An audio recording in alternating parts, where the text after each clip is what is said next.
College of Education got a grant from the Federal Department of Education to develop a center at the university that supports student success in academics. They also tried to develop faculty members' capacity in the classroom. So again, working with student supports as well as faculty supports to maximize student learning in the classroom.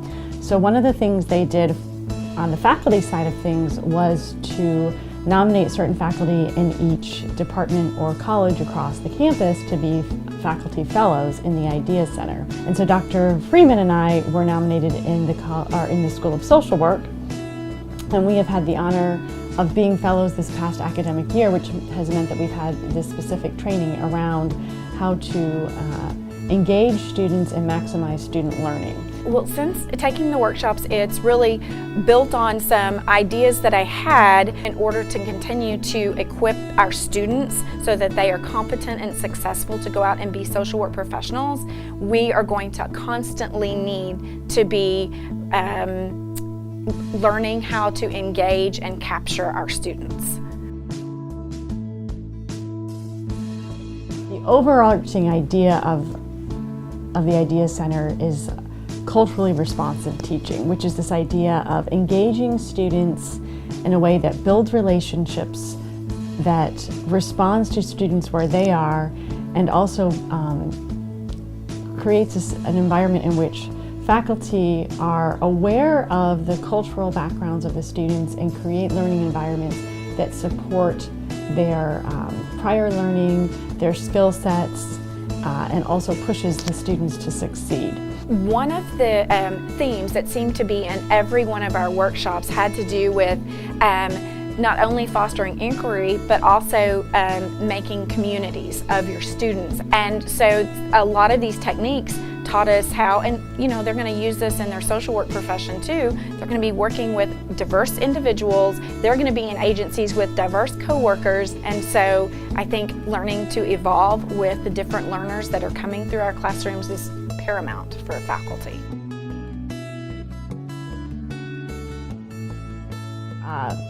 In the I.D.E.A.S workshops, we've been given strategies for how can you get students to do some of that reading in the classroom, to do writing in the classroom rather than writing at home, but writing in the classroom, getting feedback in the classroom, working with your peers. So several of the workshops have talked about different ways that you can turn your classroom from a passive learning environment into an active learning environment through these high engagement strategies. And so that's what these workshops did.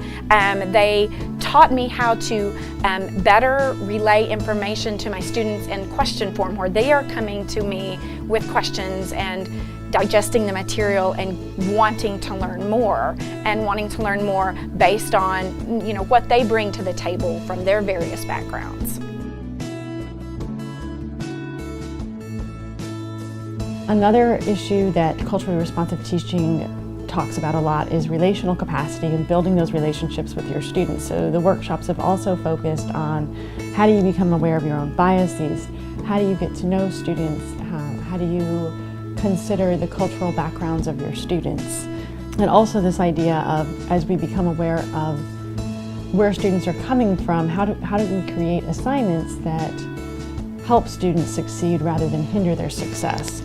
And so one of the ideas that we've learned about in the I.D.E.A.S Fellowship is the scaffolding of assignments, such that students, again, aren't just given an assignment and they take it home and they bring it back to class. Instead, you take a large assignment and you break it up into small pieces, and you help students learn incrementally over time and build on the knowledge with each successive assignment, so at the end they have a holistic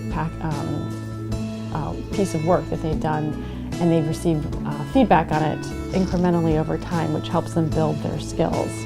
When you come to these workshops, they're very hands-on, so you get to try it before you buy it, basically. So when you go there, you're not just sitting in a 3-hour workshop hearing someone talk to you, you're actually practicing those teaching techniques during the workshop. So if someone is hesitant about changing up their structure of teaching, if they go to one of those workshops and they get to try it out for size, they may really enjoy it and think, oh, as a student I would have enjoyed this, and then they can integrate it in whatever fashion.